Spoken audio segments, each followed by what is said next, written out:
Hey bros, it's Kevin with Alpha Male Tactical again here today. Welcome back to my channel where we talk about why I know more than you because my brother-in-law was attached to Special Forces one time. Don't worry. Today we're going to talk about all the gear you might need to make sure that you are not a liability to your bros during the zombie apocalypse. So, if that looked absolutely ridiculous and completely out of place, that's because it is. But keep in mind just how goofy that was because we're going to circle back on that here in a minute. Today, I'm going to be talking about the Cat WB Titanium and why I think that for most private citizens, the titanium version actually makes a lot of sense. But before we go any further, we need to talk about how I got the suppressor and talk about the context that I want a suppressor for. So a few months ago, Silencer Shop reached out to me to see if I wanted to do any content about suppressors, and they kind of worked with me to help me find models that fit my use case best, which is the second thing we need to talk about. So when I picked out this DD rifle and configured it like you kind of generally see here, I was trying very consciously to keep the weight low so that I wouldn't get weighed down or just generally discouraged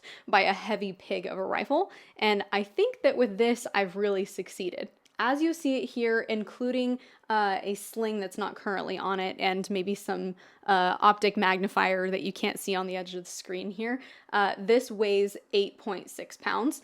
It is incredibly soft shooting and well balanced and has done a really great job during the matches that I've done, basically from point blank out to about 600 yards. The lightweight and handiness of this rifle also makes it suitable as a home defense rifle for me. And because of all of that, I really wasn't interested in adding another 1.5 pounds to the end of my barrel just to have a suppressor. So with all of that in mind, the Silencer Shop guys recommended the Cat WB in titanium to suit that use case best. It's short, weighs almost exactly as much as my cell phone, is low back pressure, and still pretty quiet with best-in-class Pew Science ratings. So for all of those reasons, I completely agreed that this suppressor was going to be a really good fit for my personal use case of home defense and shooting matches. As I understand it, there are two downsides to titanium. The first, that I'm sure you'll see if you Google titanium suppressor, is the sparking. If you shoot a titanium suppressor in low light, you might get some sparks coming out of the front end of the suppressor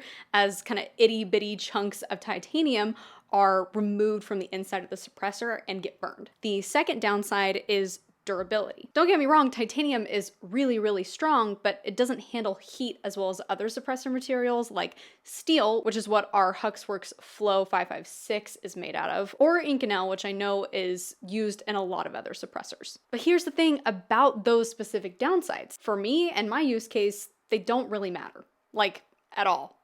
Even a little bit. Do you remember that intro? Liability to your bros. It's funny, but I think that when it comes to certain pieces of equipment like suppressors, people default to wanting the stuff designed for the military. You say that now, but just wait till the enemy sees the fireworks out of your gun.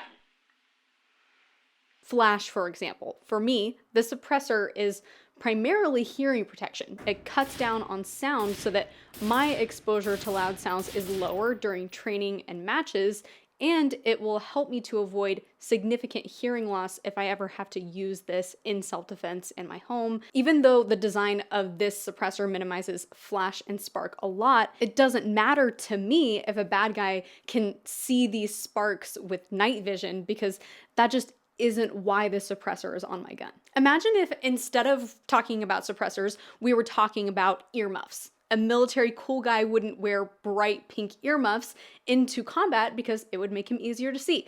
But I can wear bright pink earmuffs for anything I would ever use a rifle for, even though I'm not really a pink earmuff person. Just trying to be helpful. Just trying to be helpful.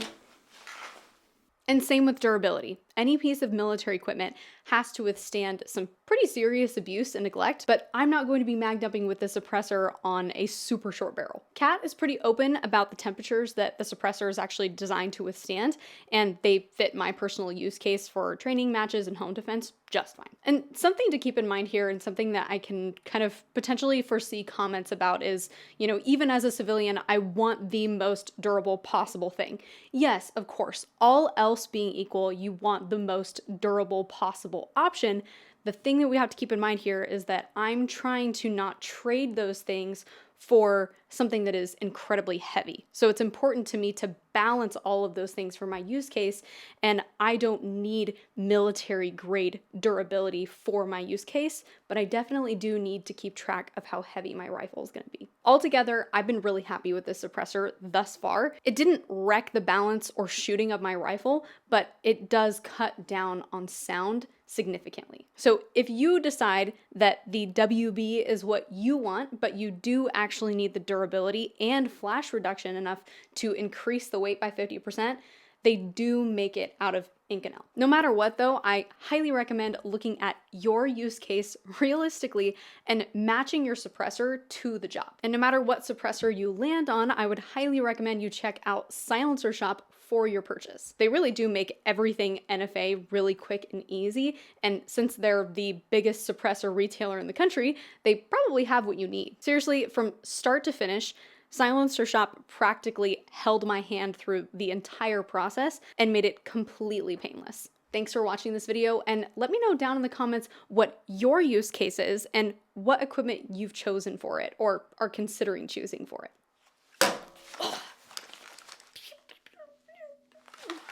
Oh, did it get a scratch? Dang. It's ruined. Ugh.